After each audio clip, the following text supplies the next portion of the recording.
So if you're just running into me for the first time here on YouTube, I've lost 40 pounds over the past couple of years, largely thanks to this plant-based approach. I say largely because, as you likely know, there's all sorts of determinants and variables involved in weight loss. But for me, there's no question that what really moved the needle was adopting a plant-based diet back in 2015 after years of failed weight loss attempts. That really is what made the big impact, the big difference. I haven't had some remarkable story. There are people online who have lost 100 pounds, 150 pounds and so on, so you're not going to see me on Ellen DeGeneres anytime soon. But in this video, I'd like to share with you a couple of reflections based on my journey, and now, of course, as a weight loss coach, there's an awful lot I've learned on top of my personal experience.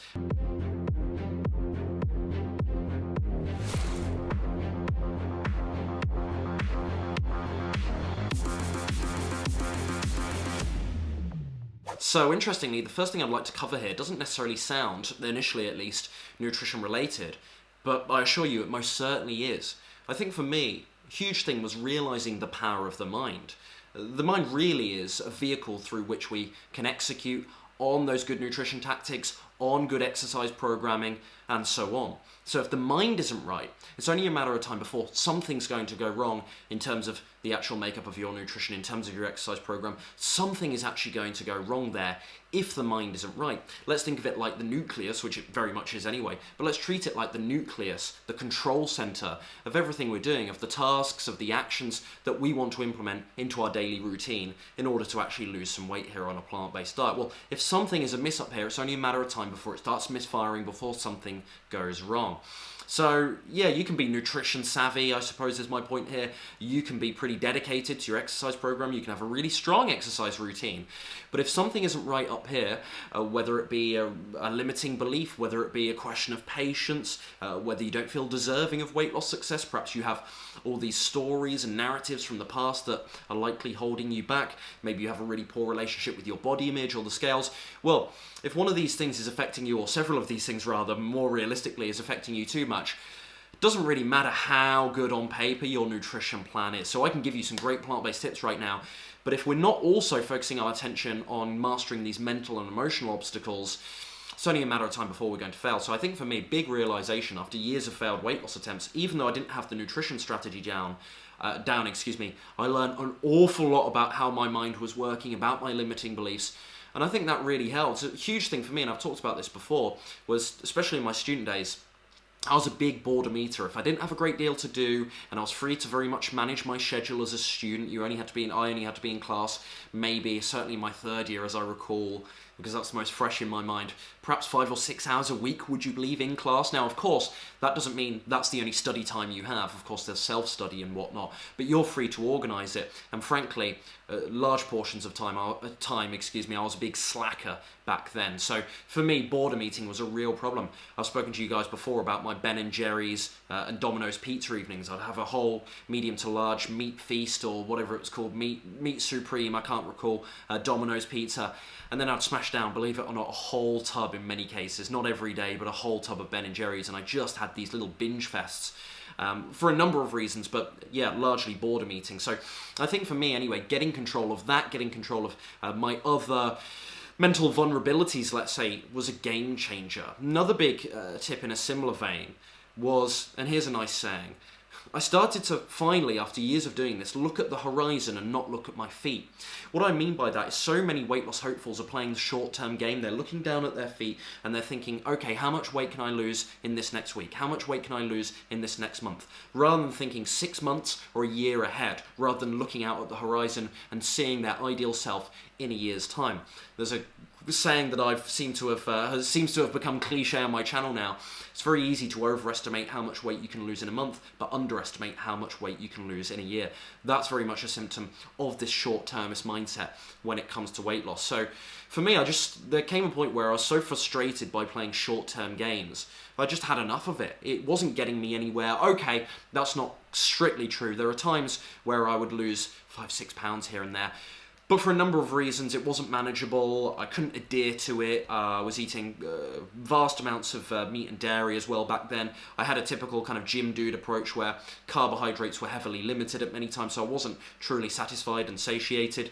My only successful attempts to lose weight came through the mode of calorie restriction, or quite notable calorie restriction, so I just felt terrible, and also, not to mention, it wasn't healthy at the same time. So when I started to care rather more about sustainability, longevity, adhering over the long term, I started to, I suppose, seek out different strategies, tactics that were built with, as I say, longevity in mind. They weren't about these quick fixes and short-termist approaches, so that was a really big thing for me. And I think that led me ultimately down the path of being attracted to a plant-based diet. I still, when I got involved with plant-based eating and went fully vegan in 2015, I still absolutely had a goal to lose weight. But there was definitely a huge health appeal to these plant foods, and a realization that, wow, all this meat and dairy I am eating probably wasn't all that good for me. And I think that epiphany started to wake me up to the idea that, listen, it's not just about the weight loss. Probably should start caring about things like cholesterol. I mean, when you're young, you are naive to these things, and I think that's what was going on with me. A lot of people would say, "Right, you're still not eating enough veg, mate. You're eating an awful lot of meat." And these are people that weren't particularly educated on nutrition, and you know what? In hindsight, they were absolutely right. They really were. And so, you know, I think as a youngster, there was an arrogance, there was a naivety, and I just ignored that stuff. But something clicked, and game changer as well. So I started looking at the horizon rather than my feet. Big thing. Fibre became a huge focus. Initially, and I spoke about this quite frequently in videos of the past, not recently, but you know, when I first went vegan plant-based, my diet wasn't anywhere near as kind of clean, as well planned as it is right now. There were some mock meats in there. Actually, at that time in the UK, I went vegan before it started to be considered cool. It was still very, very underground when I first went vegan, so there wasn't all that much in terms of like vegan ice cream and mock meats and that sort of thing, but occasionally I'd have that sort of thing. I would have very large bowls of processed cereal with almond milk, fell in love with like plant milks, loved them, so I just guzzle on, and they wasn't particularly healthy cereal and whatnot, so I still was making some poor decisions of the past, and that's, by the way, not to say that all cereal is unhealthy, but heavily refined, heavily processed cereal I was having, just throwing on the almond milk. But ultimately anyway, after time, I started to realise the importance of fibre. I was having lots of white rice as well too before. Not that, again, white rice is inherently bad, but versus brown rice, yeah, there's no question there. So for me anyway, starting to move in that direction and getting more fibre in my diet, the emphasis not just on being vegan, but eating lots of plant foods that are fibre, mineral, vitamin rich anyway, started to increase my fibre intake. Lots of beans I had, so I got that right from day one. I was having lots of beans, and they're absolutely incredible for weight loss. High in protein, fibre, again, really filling, low calorie density, most of them, so yeah, wonderful for weight loss. Another big tip, I became so religious with meal planning. I was thinking ahead, you know, in the morning, okay, what am I going to have for dinner? And then, of course, I could coordinate my shopping trips ahead of that.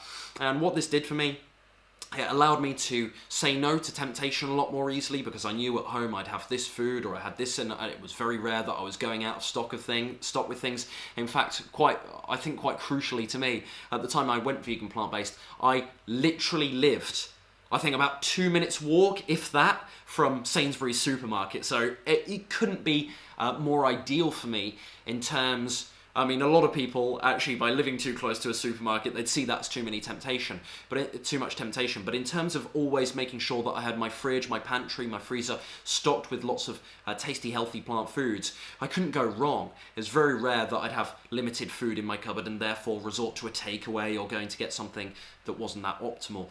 So I became fairly meticulous, fairly religious, as I put it earlier, with meal planning. Nothing crazy. I wasn't throwing everything into Tupperware containers and that sort of thing, but I'd certainly prepare my lunch and take that to work with me on the weekday. I would certainly have some conception of what I was going to eat in the evening.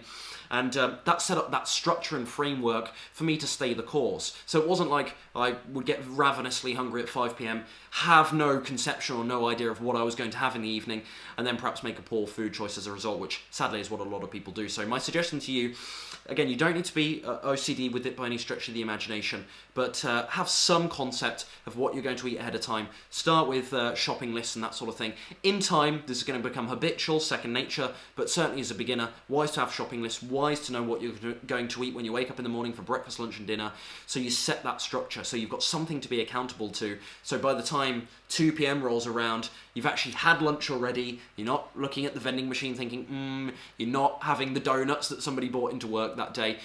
Again, this doesn't mean that you're not going to have cravings. This doesn't mean that you're not going to get tempted by things. But I just find that when one has a plan and a structure, you're less likely to say yes to those naughty things, let's say.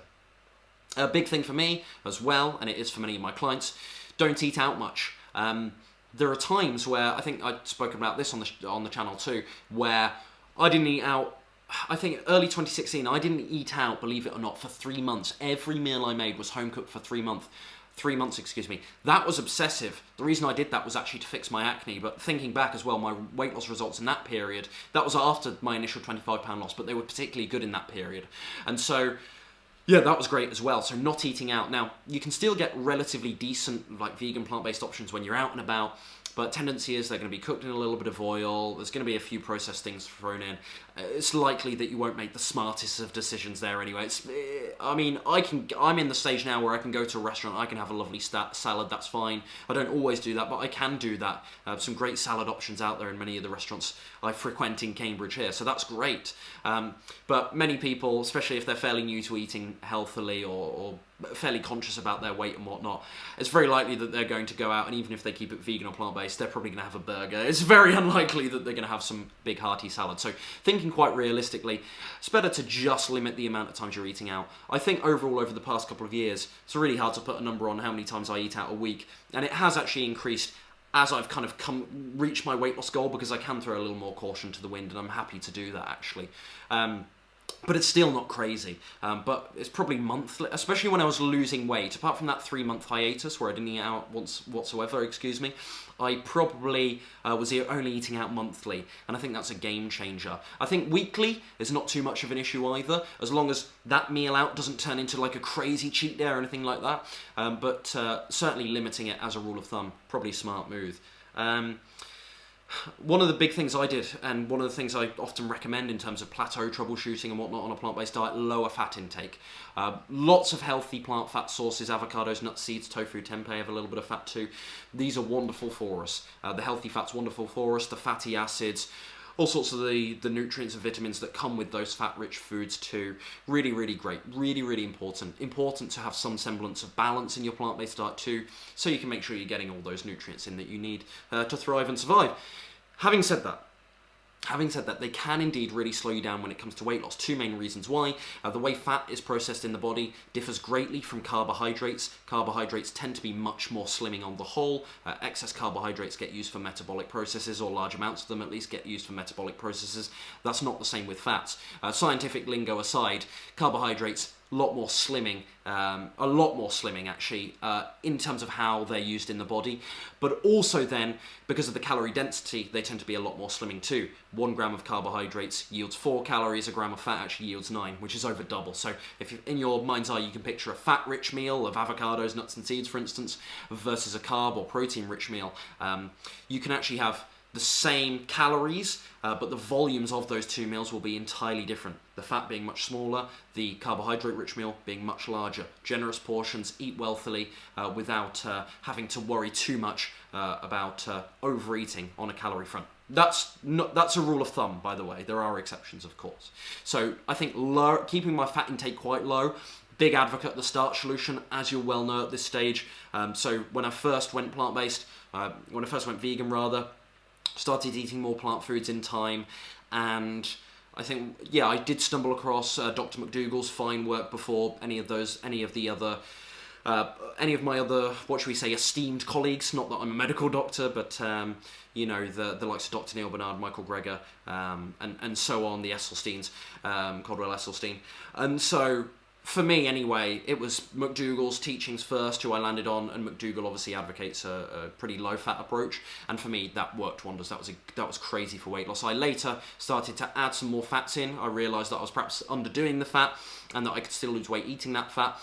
But generally speaking, it still wasn't a high-fat diet. It was still a very low-fat. It was still not a very low-fat diet, but a low-fat diet on the whole. Certainly less than 30%, which is often the amount recommended by health institutions. I was going below 30% of calories from fat. What should it be for you? Oh, it differs on so many things. Ladies and gents. But yeah, I mean, my ballpark figure that I give generally, without knowing too much about the person I'm advising, is 15%. I would suggest 15%, then going up from there. For some people, they'll feel better on 20%. Subsequently, they'll be able to stay the course and lose more weight over the long term by having 20%. Some people, it'll be 22%, 23%. I would say start at 15 because that's still low enough to see results, and you'll quickly gauge if you're not really thriving and feeling great with a low-fat diet, and you can just up it ever so slightly with 15%. Good rule of thumb. Huge thing that I would suggest, introduction of potatoes. Already hinted at this. Potatoes have very low calorie density. They're extremely satiating. Boiled white potatoes rank as #1 on the satiety index, which is a scale for measuring the fullness posed by eating certain foods. Potatoes, anyway, in other words, low fat, low protein. Unbelievable for weight loss. They really are. So for me, actually, I had lost all the weight I wanted by the time I discovered how powerful potatoes were. It was really at the time of the inception of this YouTube channel that I realised how powerful potatoes were.